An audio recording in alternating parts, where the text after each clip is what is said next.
السلام عليكم ورحمة الله وبركاته. الحمد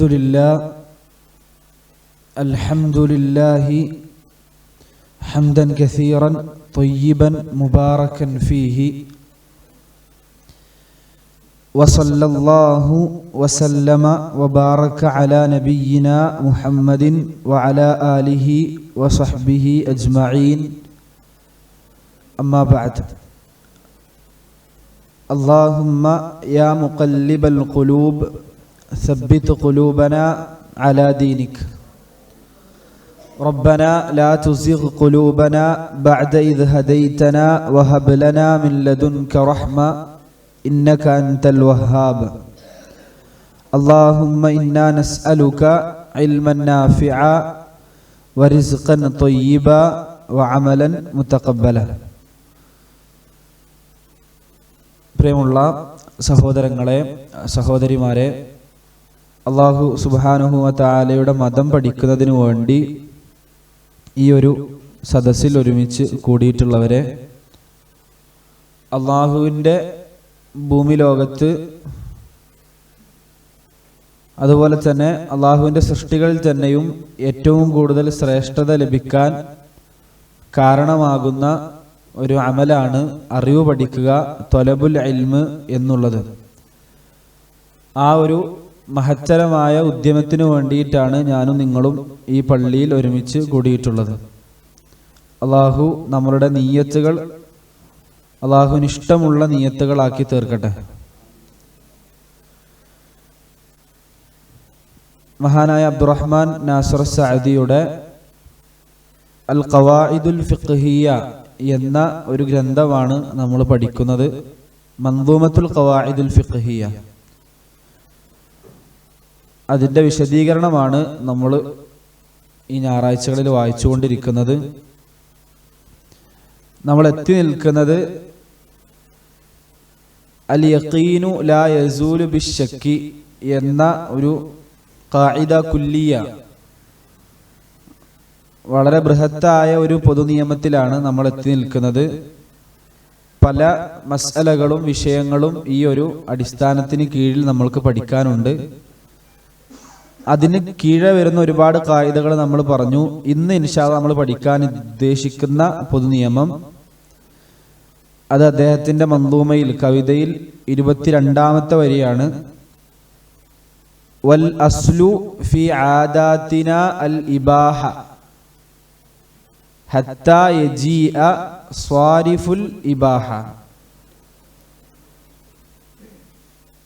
എന്ന് പറഞ്ഞാൽ, അൽ അസ്ലു അടിസ്ഥാനം, ഫി ആദാതിന നമ്മളുടെ പതിവ് രീതികളിൽ, ആചാരങ്ങളിൽ, നാട്ടാചാരങ്ങളിൽ എന്ന് പറയാം, നമ്മുടെ ശീലങ്ങളിൽ, ഇബാദത്തല്ലാതെ നമ്മൾ ചെയ്യുന്ന കാര്യങ്ങളിലൊക്കെ അതിൻ്റെ അടിസ്ഥാനം അൽ ഇബാഹത്തു, അത് അനുവദിക്കപ്പെട്ടതാണ് എന്നതാണ് അടിസ്ഥാനം. ഏതുവരെ? ഹത്താ യജീഅ, വരുന്നത് വരെ. സ്വാരിഫുൽ ഇബാഹത്തി, ഈ അനുവദിക്കപ്പെട്ടു എന്നുള്ള അടിസ്ഥാനത്തെ തിരിച്ചു കളയുന്ന, അനുവദിക്കപ്പെട്ടതല്ല എന്നറിയിക്കുന്ന വല്ല പ്രമാണവും വന്നു കഴിഞ്ഞാൽ പിന്നെ അത് അനുവദിക്കപ്പെടാത്തതാകും. അപ്പൊ പൊതുവെ നമ്മുടെ എല്ലാ ആദത്തുകളുടെയും അസ്ല് അത് ചെയ്യാം എന്നുള്ളതാണ്. എങ്ങനെ ഇരിക്കാം എന്നുള്ളതാണ് അടിസ്ഥാനം. നമ്മുടെ ശീലം പറയാണ്, നാട്ടിലെ ശീലങ്ങൾ പിന്നെ വരും. എങ്ങനെ ഇരിക്കാം, ഇബാദത്തല്ലാത്തതുകൊണ്ട് തന്നെ. ഇനി ഏതെങ്കിലും ഇരുത്തം പാടില്ലേ, അത് റസൂലുള്ളാഹി സ്വല്ലല്ലാഹി അലൈഹി വസല്ലമ പഠിപ്പിച്ചു തരണം. എന്തും ഇബാദത്തല്ലാത്തൊക്കെ ചെയ്യാം, ഏത് രൂപത്തിലും ചെയ്യാം എന്നുള്ളത് തന്നെയാണ് അടിസ്ഥാനം. അപ്പൊ നമ്മൾ പക്ഷെ നബി സല്ലല്ലാഹു അലൈഹി വസല്ലമ ചില ഇരുത്തങ്ങൾ പാടില്ല എന്ന് പറഞ്ഞിട്ടുണ്ട്. ഇടത് കൈ ബാക്കിലേക്ക് വെച്ചിട്ട് ഇരിക്കരുതെന്ന് റസൂലുള്ളാഹി സ്വല്ലല്ലാഹി അലൈഹി വസല്ലമ പറഞ്ഞിട്ടുണ്ട്. അപ്പൊ അത് പാടില്ല. അതൊരു ഉദാഹരണം പറഞ്ഞാണ്. നമുക്ക് ഈ ഖായിദയിൽ പഠിക്കാനുള്ളത്, ഒന്ന്, എന്താണ് ആദത്ത് എന്ന് പറഞ്ഞാൽ? ആദത്ത് എന്നുള്ള പദം ഔദ് എന്നുള്ള അറബി പദത്തിൽ നിന്ന് വന്നതാണ്. ശീലം, ഒരു കാര്യം ആവർത്തിക്കുക എന്നുള്ളതിനൊക്കെ അറിയിക്കുന്ന ഒരു പദമാണ് ആദത്ത് അല്ലെങ്കിൽ ഔദ്, മുആവദത്ത് എന്നൊക്കെ പറയുന്നത്.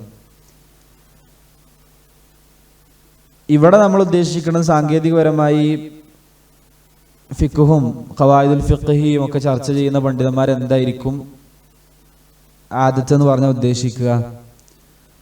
നമ്മുടെ മനസ്സിൽ സ്ഥായിയായി നിലകൊള്ളുന്ന ഒരു കാര്യം, ശീലങ്ങൾ, അത് ഒരു സലീമായ സുരക്ഷിതമായ അല്ലെങ്കിൽ ആ രൂപത്തിലുള്ള പ്രകൃതിക്കൊന്നും ദോഷം തോന്നുന്നില്ല, മനസ്സിന് ദോഷം തോന്നാത്ത ശീലങ്ങൾ, സലീമായ പ്രകൃതികൾക്ക്. ചില ശീലങ്ങൾ, ഇപ്പോൾ കള്ളുടി ഒരാളെ ശീലമാണെങ്കിൽ അത് പാടില്ല എന്നുള്ളത് തന്നെയല്ല.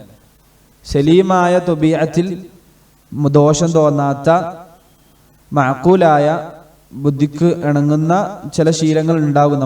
പൊതുവെ നമ്മുടെ ശരീരം ഇണങ്ങിയ കുറച്ച് ശീലങ്ങൾ ഉണ്ടാകും. അതാണ് ഇവിടെ ഉദ്ദേശിക്കുന്ന ആദത്തുകൾ. എന്താണ് ആദത്ത് എന്ന് പറയാൻ കാരണം? അത് ജനങ്ങൾ അത് യഅ്താദൂന ഫിഅലഹ, അത് ചെയ്യുന്നത് ശീലമാക്കി എന്നുള്ളതാണ്. നമുക്ക് ശീലങ്ങളെ കുറിച്ച് കുറച്ച് പറയാനുണ്ട്. എന്താകട്ടെ, അത് അവസാനം പറയാം. അത് അവർ ഒരു പ്രാവശ്യം കഴിഞ്ഞ് അടുത്ത പ്രാവശ്യം അങ്ങനെ ചെയ്തുകൊണ്ടേയിരിക്കും. ആദത്ത് അതിൻ്റെ ഇനങ്ങൾ പറയുകയാണെങ്കിൽ, നമ്മുടെ നെഫ്സിനോട് ഇടപെടുമ്പോൾ നമ്മുടെ നെഫ്സിനോടുള്ള ഇടപെടത്തിൽ നമുക്ക് ആദത്തുണ്ടാകും. ഇപ്പോൾ നമുക്ക് നമ്മുടെ ഉറക്കത്തിന് പ്രത്യേക ഒരു ശീലം ഉണ്ടാകും. ചില ആളുകൾ ക്ലാസ് എടുക്കുമ്പോൾ അപ്പം ഉറക്കം വരും. ശീലമല്ല കേട്ടോ, ഞാൻ വെറുതെ പറഞ്ഞതാണ്. ആ ഉറക്കം പോകാൻ വേണ്ടി പറഞ്ഞതാണ്. ചില ആളുകൾക്ക് ഉറക്കത്തിന് ശീലം ഉണ്ടാകും, ടൈം ഉണ്ടാകും. എന്ന് പറഞ്ഞാൽ എപ്പോഴാണ്? രാത്രി ഇന്ന സമയത്ത് കിടക്കണം. അതേപോലെ അദ്ദേഹത്തിൻ്റെ സംസാരത്തിനും ഭക്ഷണത്തിനും ഒക്കെ പ്രത്യേകമായ ചിട്ടകളും ശീലങ്ങളും ഉണ്ടാകും. വസ്ത്രത്തിന് ഇന്ന വസ്ത്രം ധരിക്കുന്ന ഒക്കെ ഒരു അദ്ദേഹത്തിൻ്റെ ശീലം ഉണ്ടാകും. ഒരു വ്യക്തിക്ക് അത് ആപേക്ഷികമാണ്. സൃഷ്ടികളോട് ഇടപെടുമ്പോൾ, സൃഷ്ടികളുടെ വിഷയത്തിലുള്ള മുആമലത്ത് പറയുമ്പോൾ, ഒരു സമൂഹം മുഴുവൻ, നമ്മുടെ നാട്ടിലും കുറേ ശറഅ എതിർക്കാത്തതായ ശീലങ്ങൾ ഉണ്ടാകും. നാട്ടിൻ്റെ ശീലങ്ങൾ എന്നാണ് പറയാം. പൊതുവെ നമ്മുടെ നാട്ടിലെ നാട്ടു നടപ്പ് നല്ല പദമാണ്, നാട്ടു നടപ്പുണ്ടാകും. അപ്പൊ ശറഅ എതിർക്കാത്തിടത്തോളം കാലം അതിന്റെ വിധി എന്താണ്? അനുവദിക്കപ്പെട്ടതാണ്. ഇനിയിപ്പോ ഒരു നാട്ടു നടപ്പ് ശറഇന് വിപരീതമാണെങ്കിലോ അത് പാടില്ല എന്നുള്ള, പറ്റൂല എന്നുള്ളത്. അതാണ് അതിന്റെ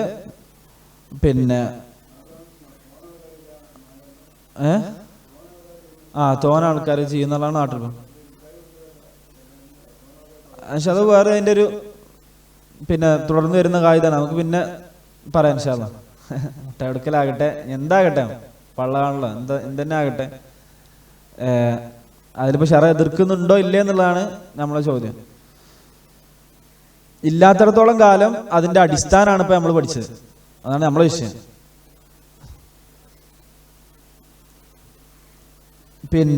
ഇതിന്റെ അർത്ഥം എന്താന്ന് ചോദിച്ചാൽ, അത് പറഞ്ഞല്ലോ, ഞാൻ ആദ്യം പറഞ്ഞ തന്നെ, ഒരു സ്വാരിഫ് വരുന്നത് വരെ ഇത് അനുവദിക്കപ്പെട്ടതല്ല എന്ന് പറയുന്ന രൂപത്തിൽ അടിസ്ഥാനം തിരിച്ചു കളയുന്ന ഒരു സ്വാരിഫ്, സർഫ എന്ന് പറഞ്ഞാൽ തിരിച്ചു കളയാന്നാണ്.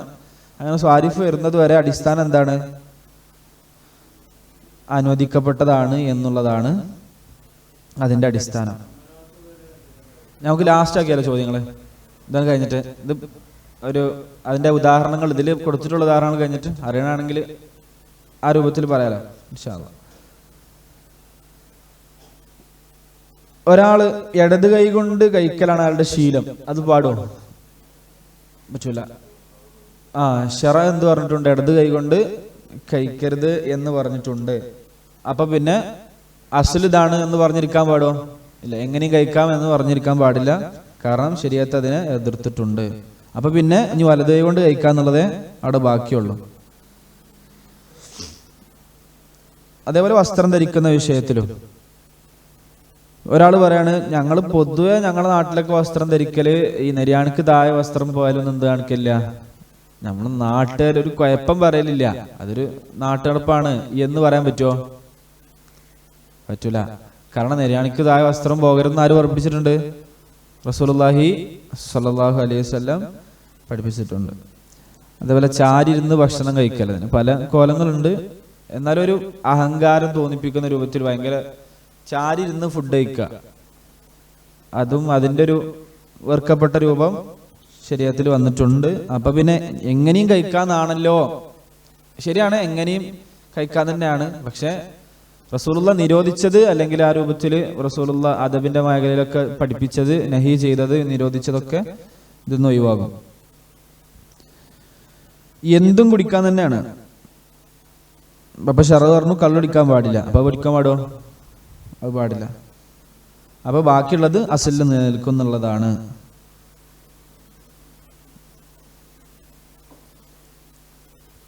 പിന്നെ ഇതിലിപ്പോ ഒരു ഹദീസിന് തെളിവ് കൊടുത്തിട്ടുള്ളത് നബി സല്ലല്ലാഹു അലൈഹി വസല്ലമ ഈ ഒരു ഖൗമിന്റെ അടുത്തുകൂടി നടന്നുപോയി.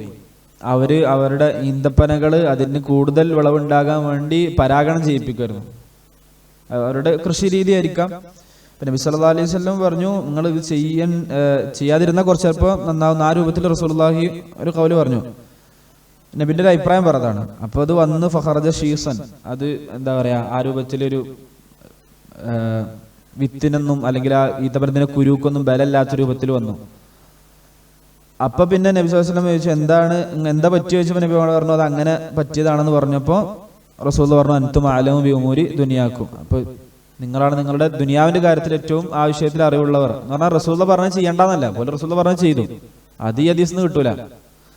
മറിച്ച് ഇവിടെ റസൂലുള്ളാഹി സ്വല്ലല്ലാഹു അലൈഹി വസല്ലമ ഈ ആദത്തുകൾ പൊതുവെ പതിവ് കാര്യങ്ങൾ ആരിലേക്ക് വിട്ടുകൊടുത്തു. അത് അനുവദിക്കപ്പെട്ടതാണെന്ന് നിനക്ക് വിട്ടുകൊടുത്തു. അത് ശരീഅത്ത് പറയണം എന്ത് വേണ്ടാന്ന് പറയുന്നിടത്തോളം കാലം തങ്ങൾ വിട്ടുകൊടുത്തു എന്നുള്ളതാണ് നമ്മളെ തെളിവ്. പിന്നെ ഇജ്മാ ഉണ്ട്.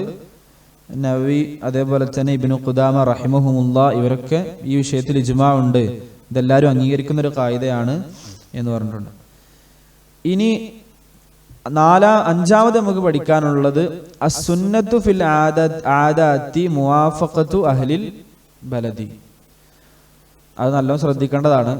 നമ്മുടെ നാട്ടുകാരോട് യോജിക്കുക എന്നുള്ളതാണ് ആദത്തിന്റെ സുന്നത്ത്. ഇപ്പൊ നബി സല്ലല്ലാഹു അലൈഹി വസല്ലമ നബിയുടെ നാട്ടിലെ ശൈലികളായിരുന്നു പിന്തുടർന്നിരുന്നത്. നബിയുടെ മുടി എന്തായിരുന്നു? നീളമുള്ള മുടിയായിരുന്നു. നബി മുടി നീട്ടി വളർത്തിയിരുന്നു. അപ്പൊ ഒരാൾ പറയാണ് ഞാനും ആ രൂപത്തിൽ മുടി നീട്ടി വളർത്താണെന്ന് പറയുമ്പോൾ എന്ത് ചെയ്യണം?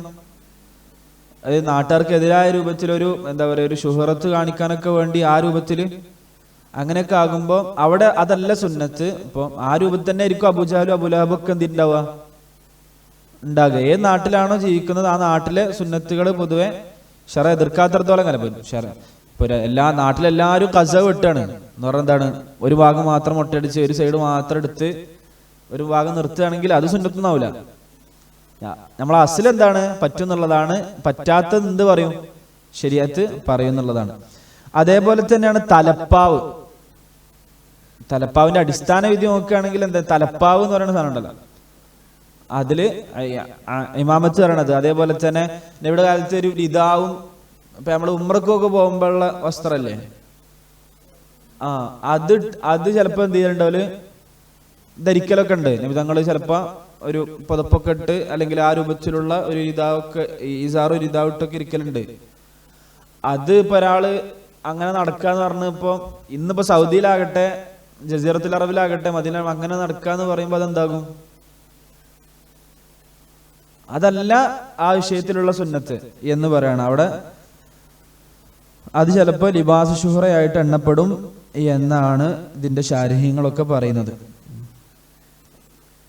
നബി സല്ലല്ലാഹു അലൈഹി വസല്ലമ ധരിച്ചു എന്നുള്ളത് മാത്രമല്ല, അവിടെ എന്തുകൊണ്ട് ധരിച്ചു എന്നുള്ള നിയ്യത്തിനെ കൂടി പരിഗണിക്കണം എന്നാണ് ചില പണ്ഡിതന്മാര് ഈ ഹദീസിന് നിയ്യത്തിന്റെ ഹദീസിനൊക്കെ ഷറഹ് എഴുതിയ പറഞ്ഞു. നബിന്റെ ഇത്തിബാന്റെ ഹദീസിനൊക്കെ ഷറഹ് എഴുതിയപ്പോ ഇങ്ങനെയാണ് പറഞ്ഞത്. നബിന്റെ ആ നിയ്യത്ത് കൂടി അവിടെ എന്താണ് പരിഗണനീയമാണ്, അതിലാണ് നമുക്ക് സുന്നത്തുള്ളത് എന്നുള്ളതാണ്.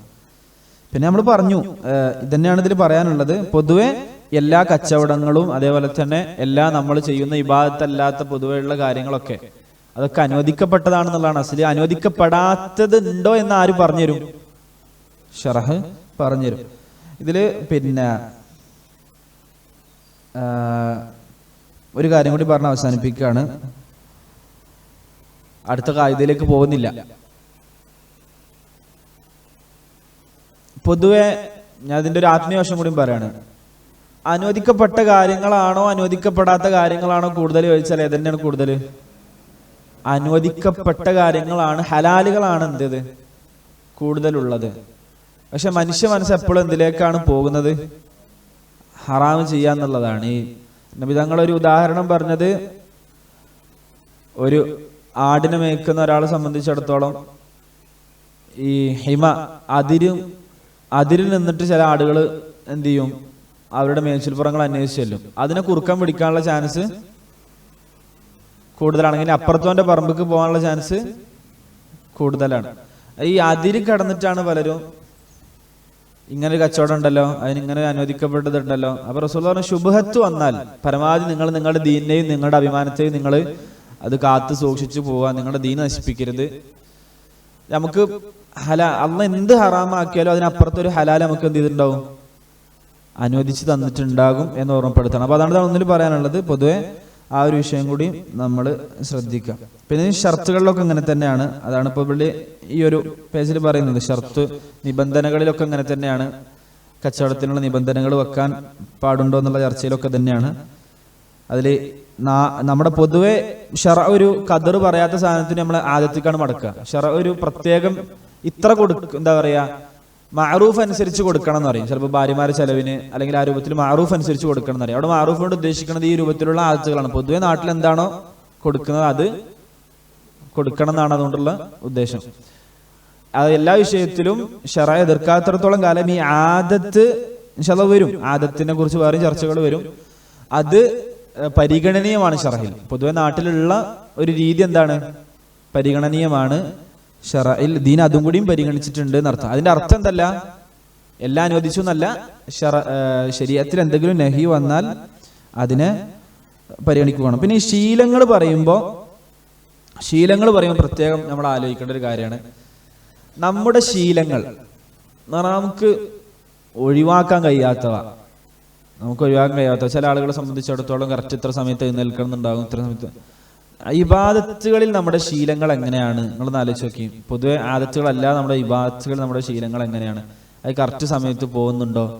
നമ്മൾ എന്തെങ്കിലും വിട്ടുവീഴ്ച ചെയ്യുകയാണെങ്കിൽ ഈ ഇബാദത്തിന്റെ വിഷയത്തിലാണോ ചെയ്യുന്നത്? നമുക്ക് അതിലൊരു ദുർബലത ഉണ്ടോ? അതേപോലെ തന്നെ നമ്മൾ ഒരു ആചാരം കഴിക്കൽ എന്നുള്ള രൂപത്തിലാണ് ഇബാദത്തൊക്കെ ചെയ്യൽ. നമ്മുടെ ശീലങ്ങളെ കുറിച്ച് നമ്മൾ എപ്പോഴും ആലോചിക്കണം. നമുക്ക് ഈ ഒരു സുന്നത്തസ്കാരം ഒഴിവാക്കി കഴിഞ്ഞാൽ എങ്ങനെങ്കിലും ഏതെങ്കിലും നിലക്ക് നഷ്ടപ്പെട്ടു പോയി കഴിഞ്ഞാൽ നമ്മുടെ മനസ്സിലൊരു വേദന വരലുണ്ടോ? അത് തിരിച്ചു പിടിക്കാൻ എന്തെങ്കിലുമൊക്കെ നമ്മുടെ മനസ്സിൽ എന്തെങ്കിലുമൊക്കെ എപ്പോഴും അത് പോയി കഴിഞ്ഞല്ലോ എന്നുള്ളൊരു തോന്നൽ ഉണ്ടാവലുണ്ടോ? നമ്മൾ ശീലിക്കുക ഒരു കാര്യം, പ്രത്യേകിച്ച് അള്ളാഹുമായി ബന്ധപ്പെട്ട വിഷയങ്ങൾ കുറെ ശീലിച്ച് നേടേണ്ടതാണ്. നമുക്കൊരിക്കലും ഒഴിച്ചുകൂടാനാവാത്ത രൂപത്തിലായിരിക്കണം നമ്മുടെ തഹജ്ജുദും അല്ലെങ്കിൽ ആ രൂപത്തിലുള്ള വിത്റും ളുഹയും എന്നീ കാര്യങ്ങളൊക്കെയാണ് ഓർമ്മപ്പെടുത്തിയത്. അദ്കാറുകൾ ഒക്കെ നമ്മുടെ ആ ശീലങ്ങളെ കൂടി നമ്മൾ എന്ത് ചെയ്യണം, പരിഗണിക്കണം എന്ന് പറയുന്നത്. നഫ്സിയായ നമ്മുടെ സ്വന്തത്തിലുള്ള ശീലങ്ങളെ കുറിച്ച് പറഞ്ഞതാണ് എന്നാണ് സൂചിപ്പിച്ചത്. അപ്പൊ ഇതാണ് ആദത്തുമായി ബന്ധപ്പെട്ട് പൊതുവെ പറയാനുള്ളത്. എല്ലാ നാട്ടു നടപ്പ് രീതികളും അതേപോലെ തന്നെ സ്വന്തത്തിൽ ശീലിച്ച ശീലങ്ങളും നമുക്ക് ശീലിക്കാം, നമുക്കത് ചെയ്യാം, അനുവദിക്കപ്പെട്ടതാണ് എന്നുള്ളതാണ്. ഇനി അനുവദിക്കപ്പെടാത്തത് എന്തെങ്കിലും ഉണ്ടെങ്കിൽ ആര് പറഞ്ഞു തരണം? ശറഅല് വരണം. അതാണ് ഇന്ന് നമ്മൾ പഠിക്കാനിരിക്കുന്ന ഖായിദ. അപ്പൊ നമ്മളെ ഒരുപാട് വിഷയങ്ങളിൽ എന്താണ്, ഇത് ശരീഅത്തിന്റെ ഒരു പൊതു നിയമമാണ്, ശരീഅത്തിന്റെ ഒരു പൊതു നിയമമാണ് എന്ന് പഠിക്കുക. ഇങ്ങനെ തന്നെയാണ് ശരീഅത്ത് വിധി കൊടുക്കുക. ഇനി ഇതുവരെ വന്നിട്ടുള്ള ഹുക്കുമുകളൊക്കെ ഇതിനെ പരിഗണിച്ചിട്ടായിരിക്കും വന്നിട്ടുണ്ടാവുക. ഇനി വരാനിരിക്കുന്ന അല്ലെങ്കിൽ എന്തെങ്കിലും ഒരു ഹുക്കുമ് ബോധ്യപ്പെടാത്ത മസ്അലകൾ ഉണ്ടെങ്കിൽ, ഇനി വരാനിരിക്കുന്ന എന്തെങ്കിലും മസ്അലകൾ ഉണ്ടെങ്കിൽ, വിഷയങ്ങൾ ഉണ്ടെങ്കിൽ അതിനും ഇത് പരിഗണിച്ചിട്ടാണ് എന്ത് കൊടുക്കുക, വിധി കൊടുക്കുക. അതിനാണ് നമ്മൾ ഇത് മനസ്സിലാക്കി വെച്ചിട്ടുള്ളത്. അല്ലാഹു സുബ്ഹാനഹു വ തആല ദീൻ ആഴത്തിൽ പഠിക്കാനും അതുപോലെ തന്നെ അള്ളാഹുവിന്റെ ദീന് കൃത്യമായി മനസ്സിരുത്തി ശീലിക്കാനും എനിക്കും നിങ്ങൾക്കും തൗഫീഖ് നൽകി അനുഗ്രഹിക്കുമാറാകട്ടെ. അടുത്ത ഖായിദത്തിന് നേരെ ഇതാണ്. ഇൻഷാ നമുക്ക് അടുത്ത ക്ലാസ്സിൽ പറയാൻ തോന്നുന്നു. അടുത്ത ഖായിദ ഇബാദത്തുമായി ബന്ധപ്പെട്ട ഖായിദയാണ്. ഇതിപ്പോ ആദത്തുകളല്ലേ, ഇബാദത്തുകളുമായി ബന്ധപ്പെട്ടാണ് അടുത്തത് ഉള്ളത്. അല്ലാഹു സുബ്ഹാനഹു വ തആല മനസ്സിലാക്കാൻ തൗഫീഖ് നൽകി അനുഗ്രഹിക്കട്ടെ. ഹദാ വല്ലാഹു അലം വഅസ്തഗ്ഫിറുല്ലാഹ ലി വലക്കും വലിസായിറിൽ മുസ്ലിമീന മിൻ കുല്ലി ദംബിൻ ഫസ്തഗ്ഫിറൂഹു ഇന്നഹുൽ ഗഫൂറുർ റഹീം. വസല്ലല്ലാഹു അലാ നബിയിന മുഹമ്മദ്.